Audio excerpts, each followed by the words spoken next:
Que nuestro Señor y Salvador Jesucristo bendiga a cada una de las vidas que nos están viendo y nos están escuchando a través de las distintas redes sociales. En este momento yo quiero hablar la palabra de Dios y voy a usar una base bíblica que se encuentra en el libro de Habacuc, el profeta Habacuc, capítulo 3, verso 17 al 18. Y leemos la palabra de Dios en el nombre del Padre, del Hijo y del Espíritu Santo. Aunque la higuera no florezca, ni en las vides haya frutos, aunque falte el producto del olivo, y los labrados no den su mantenimiento, y las ovejas sean quitadas de la majada, y no haya vacas en los corrales, con todo yo me alegraré en Jehová, y me gozaré en el Dios de mi salvación. Fe en tiempo de crisis. El profeta Habacuc ejerció su ministerio en la nación de Judá justamente antes de que Nabucodonosor invadiera Judá por primera vez en el 605 antes de Jesucristo. Este mensajero de Dios vivió uno de los periodos más críticos en la historia de Judá. Los abusos contra los habitantes, las medidas opresivas contra los pobres, la inmoralidad y el colapso del sistema legal eran la orden del día. En el contexto de los versículos que leímos, Judá pasa por un momento de crisis nacional amenazada por el imperio babilónico, en que el profeta ve la posibilidad de un colapso en el sistema productivo agrícola y vacuno. Pero él ve una esperanza, ve la única esperanza, la única solución de este colapso, lo ve en Dios, el Señor del cielo, el Dios que hace la obra y al que podemos recurrir en cualquiera de los momentos en que nosotros pasamos. Habacuc fue muy descriptivo al ponderar el impacto de esa crisis que se esperaba en Judá, al describir los renglones productivos que serían afectados, y uno de ellos, vamos a comenzar, es la higuera. La higuera es un árbol básico en la alimentación de Israel, caracterizado por la dulzura y el buen fruto. Este tiene la capacidad y la resistencia de vivir en terrenos pobres y complejos. Incluso puede crecer y desarrollarse en terrenos pedregosos. Su longevidad alcanza hasta los 100 años. Por su característica ya mencionada, la higuera tiene un significado bíblico de seguridad, calma, provisión y prosperidad. Incluso en un concepto metafórico en la historia de Israel, cuando se refiere a la higuera, dice que si alguien está sentado bajo la higuera, está en un lugar relajado y tranquilo, haciendo referencia en este término como tener tranquilidad y tener paz. ¿Cuántas cosas nosotros en la vida nos dan esa tranquilidad y esa paz, como la simbología de la higuera para el pueblo de Israel? Pero también el profeta menciona la vid. La vid es la planta productora de uva. Esta era en una población como Israel, dependía del fruto de la vid. Los viñedos, sabemos las grandes cantidades de viñedos que tiene la ciudad de Israel y de Judá. Incluso en la actualidad, Israel es bendecido con muchas bodegas de última generación. Los vinos, por ejemplo, los kosher son israelíes y tienen reconocimiento a nivel mundial, recibiendo incluso premios. Pero algo también que el profeta menciona es las vacas y las ovejas. Estos animales eran la fuente de carne, la fuente de leche y naturalmente de sus derivados, de la carne, los embutidos, y de la leche, el queso, la mantequilla, el yogur. Y está señalando lo que se pronosticaba era que en Judá iba a haber un tiempo, una invasión total de los caldeos, que iba a despojar la tierra de todo. Pero la confianza y la seguridad y la fe puesta en Dios cambió el panorama mental del profeta.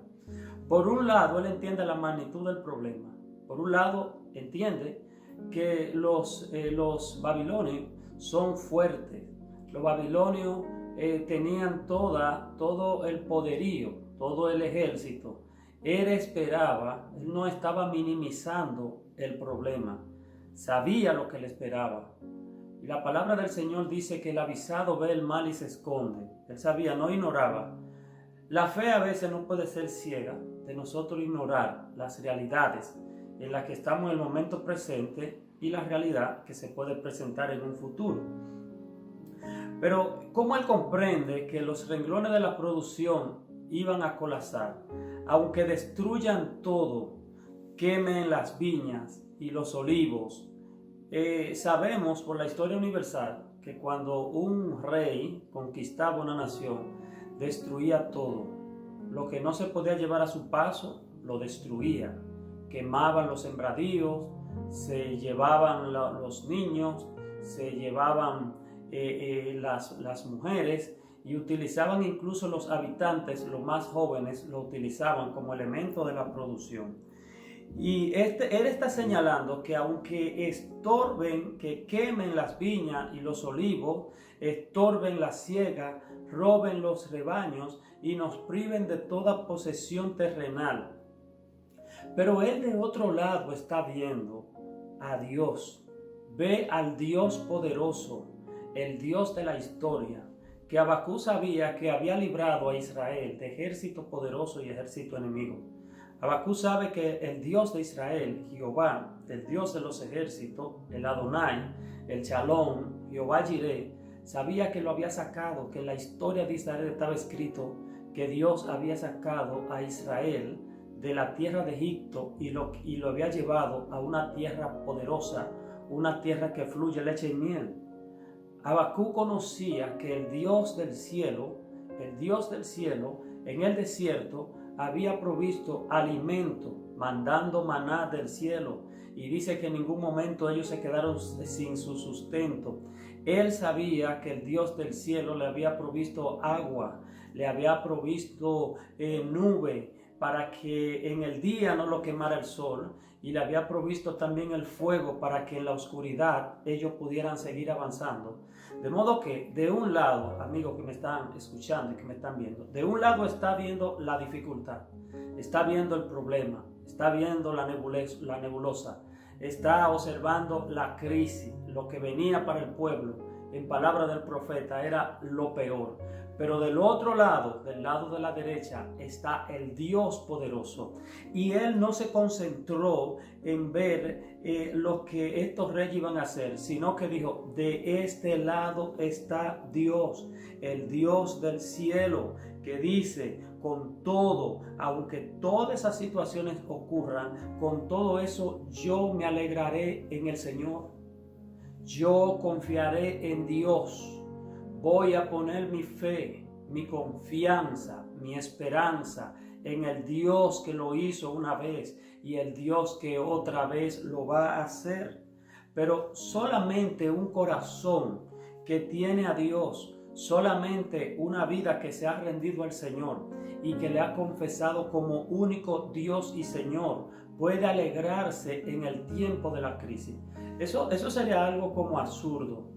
Algo como diría, pero es que no tienen corazón. En los momentos difíciles se puede confiar en el Señor. Pues la Biblia lo que nos enseña a nosotros es que en las dificultades Dios va a estar ahí. Y podemos recordar el momento en que los discípulos entendían que iban a colapsar. Estaba los fuertes vientos llenando la barca de agua. Pero Jesús estaba ahí. Jesús estaba ahí. Y tan pronto llamaron a Jesús, Jesús identificó cuál era el problema y dijo, ok, mis discípulos, mis amados hijos, están turbados, están desesperados, piensan que pueden morir por esa tormenta. Aquí estoy yo. Y la palabra del Señor dice que con la orden Jesús detuvo la tormenta. Jesús detuvo la tormenta y Él va a continuar deteniendo todo tipo de tormenta que se nos presenten a nosotros en la vida. Me voy a alegrar en el Señor, en el único Dios, en el momento de la dificultad. Me voy a alegrar en el Señor. Pero yo me hago una pregunta, y es que nosotros muchas veces estamos al borde del colapso y de un lado tenemos el temor y el pánico y de otro lado tenemos a Dios. Y yo quiero preguntar, Dirá usted que me está viendo, dirá esto como dijo Habacuc. Lo diré yo también como lo dijo Habacuc. En medio de la calamidad, ¿qué vamos a hacer en medio de esa calamidad? Y es que tristemente nos ha llegado una calamidad diferente a la que le pasó a Habacuc en su tiempo en Judá. Porque en Judá fue una crisis nacional la que anticipaba el profeta. Pero ahora nosotros estamos viendo una crisis local, una crisis regional y una crisis mundial que dejará tras sus pasos unos significativos efectos. Y yo quiero leerle a ustedes lo que ha manifestado en esta situación. Por ejemplo, en labios del escritor X. Young, que es especialista en términos de anticipación, dice que en un extenso análisis del futuro inmediato de la pandemia que todos conocemos y los escenarios posibles del día después, él dijo lo siguiente, y quiero citarlo: el virus ha perturbado la sociedad moderna a una escala que la mayor parte de las personas vivas nunca lo habían visto. Y entre las cosas que se está señalando por los organismos crediticios y que prevén situaciones de catástrofe, han manifestado lo siguiente: el impacto que ocurrirá en el desempleo. Dice que a raíz de la crisis económica y de salubridad originada por el virus, los portales de beneficios de desempleo, por ejemplo en Estados Unidos, han colapsado, alcanzando un máximo histórico de 3.4 millones de reclamos, hecho jamás registrado en la historia de los Estados Unidos. Pero también se proyecta reducción en la movilidad de personas en busca de bienes y servicios. Esto neutraliza las transacciones comerciales. El cierre de cadenas de restaurantes, como lo hemos escuchado en los medios. Cierre de fábricas, reduciendo la producción industrial. El impacto sobre el mundo entero por la reducción de los viajes de negocio y del turismo. En conclusión, una economía mundialmente afectada en casi todos sus renglones productivos. El Fondo Monetario Internacional recientemente dijo, adjunto del Banco Mundial, y quiero citarlo: estamos frente a una recesión económica que podría ser la mayor que ha ocurrido en los últimos años. Y es que, amado amigo, amiga, que me están viendo y que me están escuchando, aunque esto parezca una desolación y muerte, la fe en Dios nos ayuda a mantener una postura de optimismo, una actitud de confianza en que todo va a salir bien. Y yo le aseguro que, al igual que el profeta en su tiempo pudo decir que aunque la higuera no florezca, y sabemos ya y lo hemos manifestado lo que significaba la higuera para ese tiempo, aunque las vides no den sus frutos, y también sabemos lo que significaban las uvas y los viñedos en Israel y su producción de vino, aunque falten las vacas, la producción de leche, y las ovejas sean quitadas de la majada, aunque todo eso ocurra extrapolándolo nosotros a nuestra realidad local, aunque el turismo, que es nuestra principal fuente de riqueza, colapse en el momento en que estamos, aunque la agricultura cese su productividad en la situación en la que estamos por los insumos del exterior que se necesitan, aunque las empresas tengan que cerrar, aunque los fondos nacionales por causa de su uso se agoten, nosotros podemos tener nuestra confianza y nuestra seguridad en Dios y decir, como dijo el profeta Habacuc: con todas esas situaciones, el efecto que hemos tenido ahora y el efecto que tendremos a corto, a mediano o a largo plazo, aunque todo eso ocurra, yo me voy a alegrar en Dios, en el Dios que nos ha ayudado en otro tiempo. Ese será el mismo que nos va a ayudar ahora. Así que yo te quiero motivar a que nosotros tengamos una fe alta en tiempo de crisis. No perdamos la esperanza. Dios nos ha levantado antes. Hemos vivido situaciones parecidas. Hemos vivido situaciones complejas y el Dios del cielo nos ha ayudado. Otra vez Él nos va a ayudar. Tengamos fe en este tiempo que en verdad la necesitamos.